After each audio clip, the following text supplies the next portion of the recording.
All right, hello, welcome back to my channel. Today we are here for another book haul. I bought some books. I do have my TBR behind me as usual when I do a book haul to remind myself that maybe I need to slow down. But I have purchased a few books that I do need to talk about. You guys might have seen quite a few of these in the 26 books I want to read in 2026, but I need to talk about them for a book haul anyway, so here we are.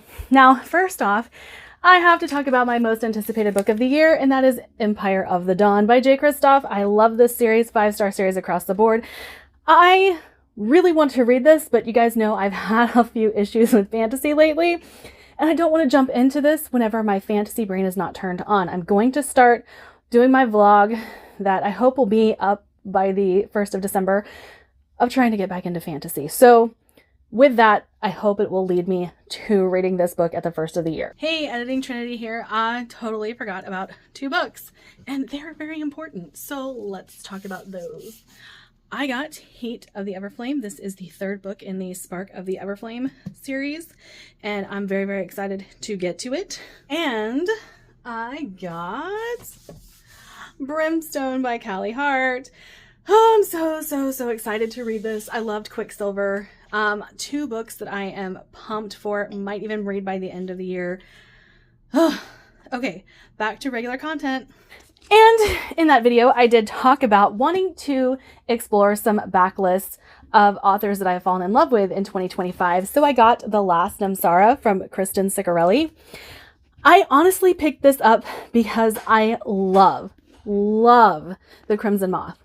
And I know nothing else about this other than I have heard good things about this series. It says, in the beginning, there was the Namsara, the child of sky and spirit, who carried love and laughter wherever he went. But where there is light, there must be darkness. And so there was also the Iskari, the child of blood and moonlight, the destroyer, the deathbringer. Okay, this is already giving me Jedi Sith vibes. So I'm already on board. I don't need any more. And I've seen how she does enemies to lovers. So I'm very, very excited about that. Also, I don't know what is going on if some kids have decided to play basketball outside, but if you can hear that, I apologize. Oh, I also got that one from Pango Books, this one, and another that I will talk about. It was a really cute box. So if you guys haven't seen my short about that, I encourage you to watch it. Then I picked up Curious Tides. When this first released, it got mixed reviews. However, I've heard a couple people recently talk about it, and I think I could really like it. It says, Emery might be a student at the prestigious Aldrin College for Lunar Magics, but her healing abilities have always been mediocre at best, until a treacherous night in the Dovermere Sea Caves kills a group of her classmates and leaves her as the only survivor. Now Emery is plagued by strange impossible powers that no healer should possess. Powers that would ruin her life if the wrong person were to discover them. Again, I don't need much else other than that. And so I'm very much looking forward to this. I do have issues with academia sometimes. We do know that. But I think I could like that. I like the setup of it at least. And then from Aardvark, I picked up The Place Where They Buried Your Heart. This is a haunted house story from Christina Henry. And I have been meaning to read Christina Henry for a very long time. I do have Alice somewhere up there.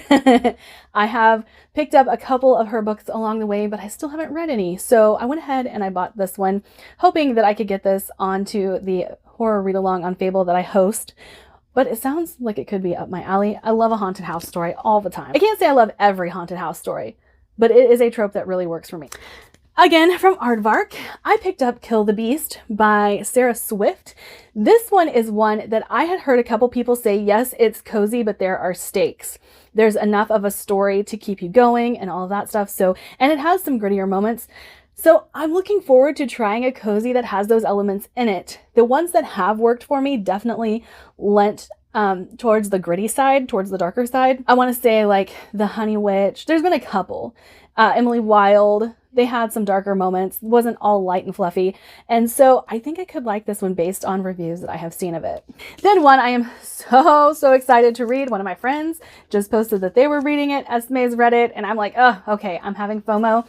The Everlasting by Alexi Harrow.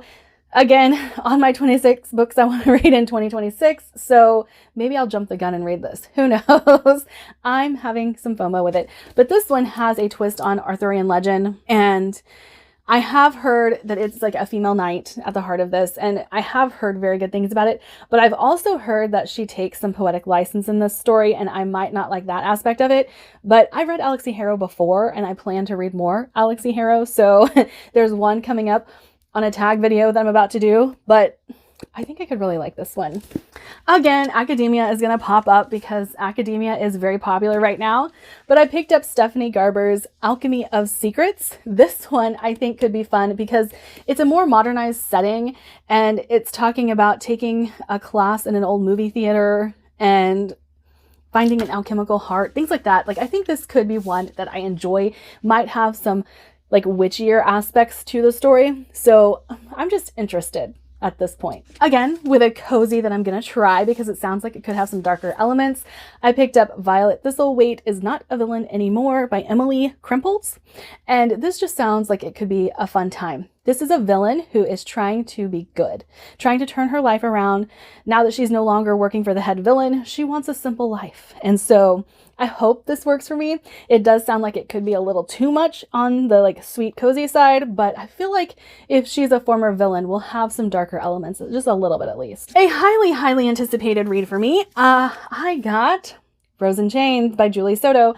I have been looking forward to the Hermione Draco retellings that are coming out. We have this, we have Alchemized, we have The Irresistible Urge to Fall for Your Enemy.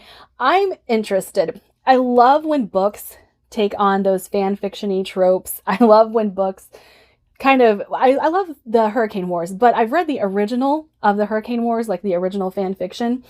And I don't think she did the elements well in trying to make it her own, but that story sticks with me forever. I will always love that story. And I have not read any Draco and Hermione fan fiction, but I have always been interested in them. So now that they exist in a published form, I'm going to give them a go.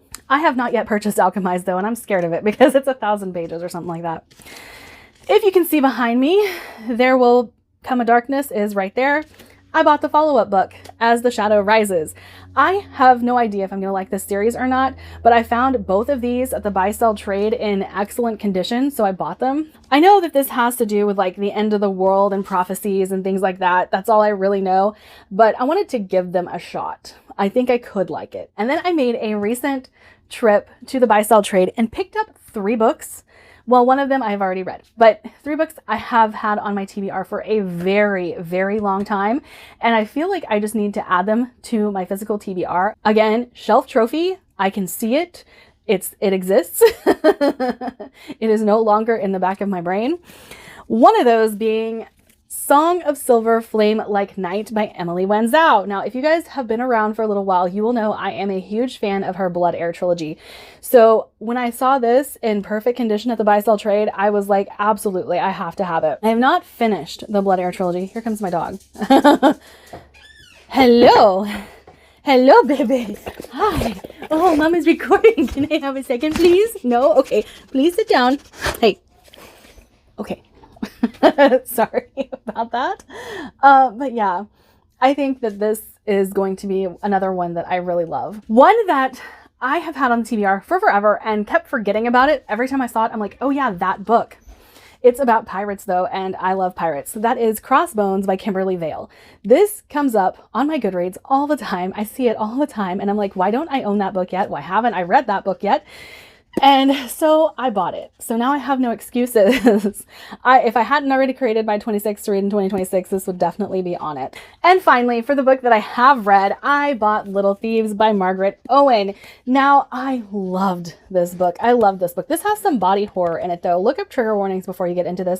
Margaret Owen writes dark young adult. I love this series, though. And when I saw this, like I said, excellent condition hardback version, I was like, yes, I need to own that. Now I need to find the rest of the series in the hardback version.